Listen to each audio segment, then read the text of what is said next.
everyone, welcome back to my channel. Today's video is going to be what I'm doing in October and what I've just finished. So I'm gonna start with the book that I just finished. I didn't do a reading vlog for it because the end of September was kind of crazy for me and I didn't get enough time to film anything, but I finished the fourth book in the installment of this hunk of a series, The House of Always by Jenn Lyons. This story takes place pretty much right after book 3, and at this point with the group there are so many characters we're following and we know the stories of that it feels like the fourth book kind of flowed really easily with the story, and I very much enjoyed that aspect of it. I also really felt like the flow of the book was really good, the pacing, the writing, which characters we got to see from all the different perspectives were really, really good, and I enjoyed them a lot. However, as always with this book and series, the caveat is, my god, is there too many things going on,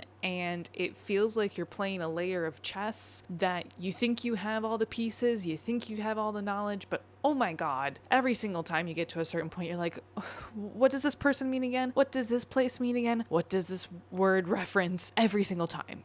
There's a point where it's just like, God, I wish I could remember what all of this meant. Even though I've been reading this series now back to back, it has helped immensely, but I found with reading book 4, I was getting a little bit burnt out. What didn't help was I was getting stressed out by the travel I was doing for a bit, and so I didn't read as much of this book in September, and so I had this pressure of like, I have a TBR for October that I want to stick to, but in my brain I was like, you just started this book, you're 4 chapters in, you need to like finish it before, because a whole month passes and you try to pick up this book again, are you really going to remember what's going on? And the answer to that is no.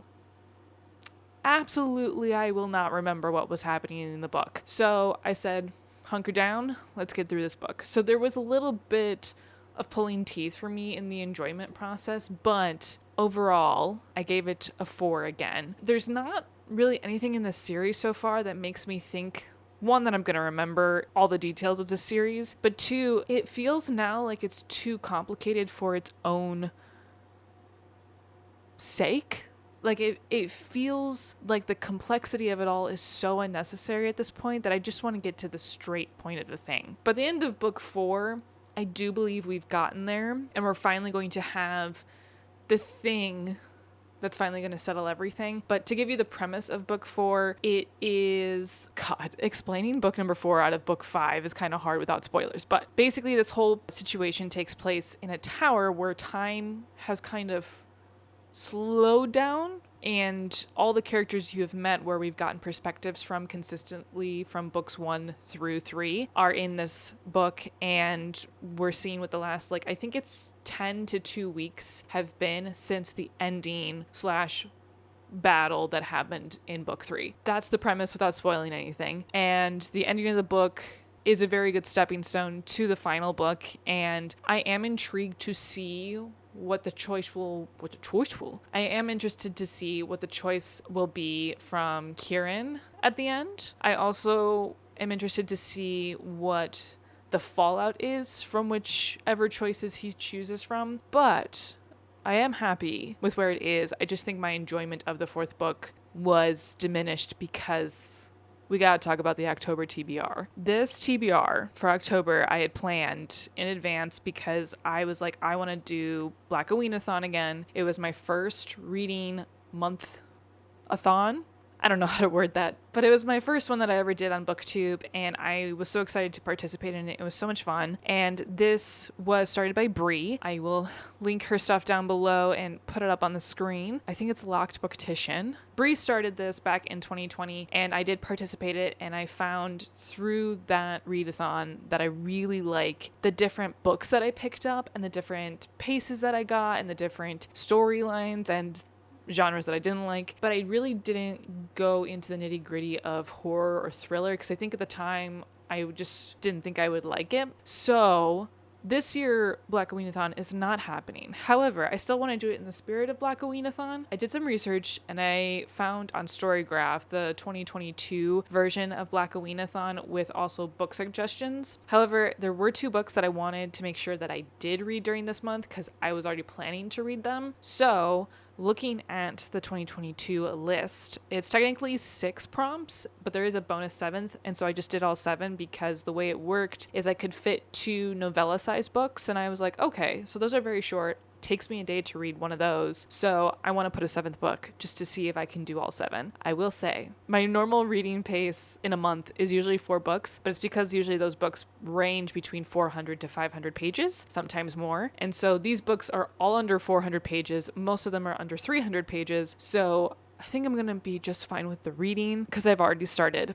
But let's get into what the prompts are and what I'm going to be reading for October. So I'm going to be referencing my journal here, but we've got the 7 prompts. The first prompt is a book that was written in the 20th century. I got a lot of these books from my library, so shout out to the library and having them for me. So for this prompt, I chose Their Eyes Were Watching God. This is a very big classic book in American literature, and I'm excited to finally read it. I chose it based off of an article that I saw by one, I forget which library it was. I feel like it was in Ohio or something like that, because I looked up what are the African American classics in America. And number 1 I had read, but this was number 2, and I was like, I should read number 2 if I haven't read it yet. So I'm excited to dive into this. From the back here, Their Eyes Were Watching God is an enduring Southern love story sparkling with wit, beauty, and heartfelt wisdom, told in the captivating voice of a woman who refuses to live in sorrow, bitterness, fear, or foolish romantic dreams. It is the story of fair-skinned, fiercely independent Janie Crawford and her evolving selfhood through 3 marriages and a life marked by poverty, trials, and purpose. A true literary wonder, Hurston's masterwork remains as relevant and affecting today as when it was first published in 1937. So, I'm excited. I'm not known to love romance, not gonna lie, but I do love stories that span most of a person's life, so I'm excited to dig into this. The second prompt is a book with queer representation. This is one of the books that I actually really wanted to read because I saw it earlier. Necessary Fiction. I'm very excited about this book. This book drew me in honestly because of the cover. Love the color blocking in this, but specifically it is about a queer love story plus queer found family and all there is to see in Nigeria. So I'm just very excited to pick this up and I can't wait to read it. Also, you can probably tell that my bookmark is already in this, but we'll get to that at the end of the video. The third prompt is a book by an underrated author. And I was trying to figure out the definition of this because I was like, does that mean they don't have a lot of reviews on their book? Does it mean just not a lot of people have read it in the booktube community? I was kind of unsure. So I went on the route of someone who doesn't have a lot of reviews on this book. So the book that I chose for this prompt is When the Reckoning Comes. Now, this book has popped up a little bit more in like the last month to me for people recommending it. So now I don't know if this author is technically underrated, but I was very interested in this book based on the prompt and that it's supposed to be a horror read, I'm pretty sure is what it's labeled. If it's not, it's a thriller. But the story is, we're following a character named Mira who is going back down south to her little southern town for a wedding. And this wedding is going to be on a plantation. And Mira's like, that's not good vibes. Why are we doing this? Oh my God, this is very, very bad. And it's kind of the tale of what unfolds. So I'm excited to read and I am hoping for some gnarly deaths in this book. The fourth prompt is a book set in the South, and this one was super easy. This was the other book that I was really excited to read. I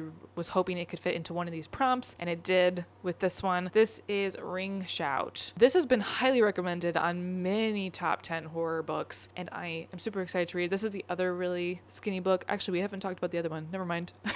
But this is one of the novellas. I'm very excited to read it, and basically it is, again, in the South. I forget, American South, I should say. Forget what year. 1915 is the year. And we have 3 people working together to try to kill off the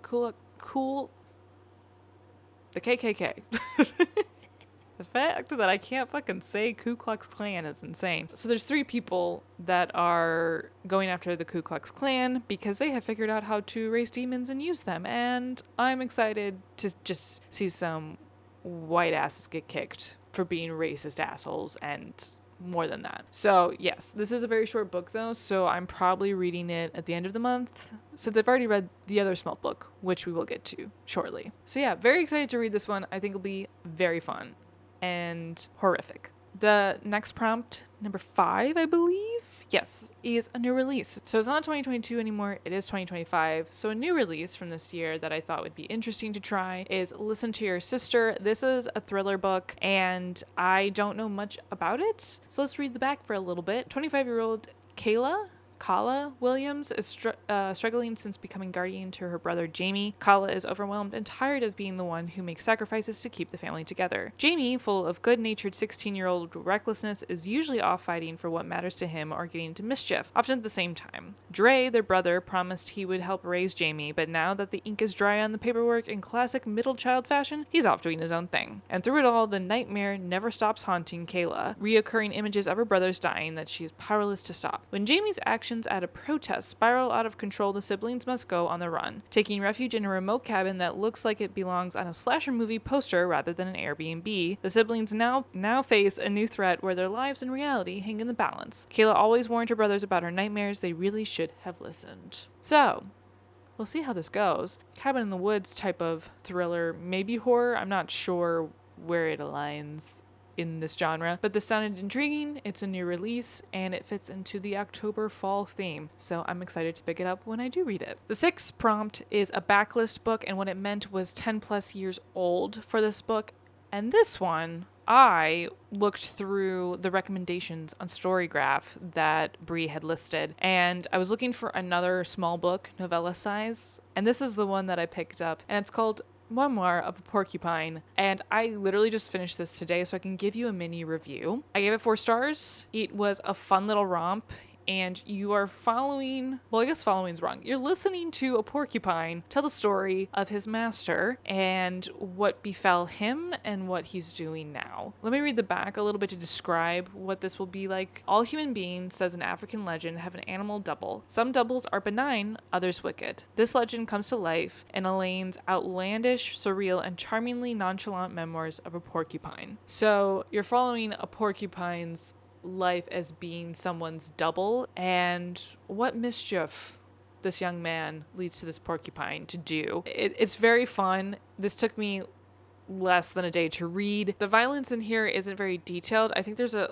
drowning that's described a little bit, like of a bloated body, but other than that, I think everyone's is pretty simple. The other thing is how it's written, which is all lowercase words and commas. There's no punctuations besides that. However, the way that it's written, it's easy to understand where the sentence ends and where a new one begins. There's a couple of times where you go, wait, oh, okay, and then just keep going, but it wasn't very difficult to follow along, and it's very, like the book says, it's a very nonchalant porcupine talking about some minor horrific things. Yeah, warning for violence in here and warning for child death, in case those are anything that are red flags for you. I had a good time, so this is a 4-star read. So the last prompt, this is the bonus one, is a book in the diaspora. There was a long list of books, and I recognized a cover and I don't know why, but it must have been because so many people were reading it at the time. Because on Storygraph, there's over 27,000 reviews for this book, and I was like,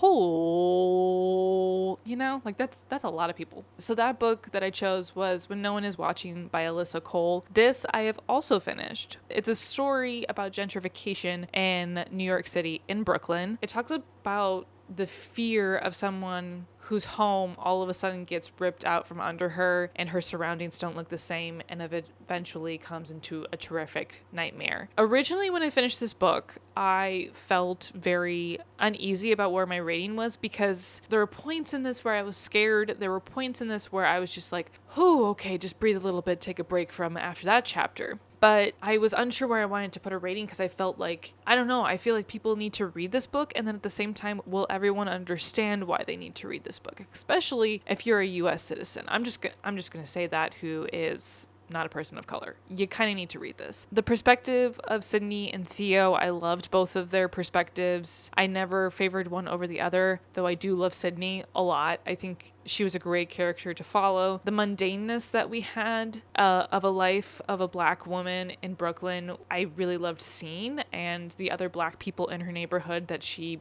was close with, friends with, and even some of the regulars that she went into shops for. So I really enjoyed that perspective of her life. When it came to Theo's chapters, I think what it was really important was seeing how much he didn't understand with the ignorance and the not knowing of general history of what a Black person goes through in America, especially in the city, and his eventuality of actually helping Sydney through a very traumatic experience. Many traumatic experiences, honestly, by the end of the book. It's a slow burn, I would say, of writing. Cole's writing is amazing. I never got bored by anything. The conversations felt very natural. Overall, I gave this book 4 out of 5 as well. So I would recommend people reading this book if you haven't already. I loved that I picked it up and I tried it and I read it, and now I can recommend it to people because I do think it's an actually really good book. I think the slow creep of the thriller was very, very well done. And I hope Cole makes more thrillers, honestly, because I'd probably be willing to read them. I know she's also a romance author, and that's not my vibe. If she ever makes another thriller again, I'd probably pick it up. Those are the books that I have read so far for October. That's what I am planning to also read, with some mini reviews on the side. I am hoping to do a reading vlog for the rest of the 5 books that I have waiting for me. The next book I'm going to be picking up is Necessary Fiction, though, and I'm very excited about that. I'm probably going to start that tomorrow. But until next time, I'll see ya. Bye!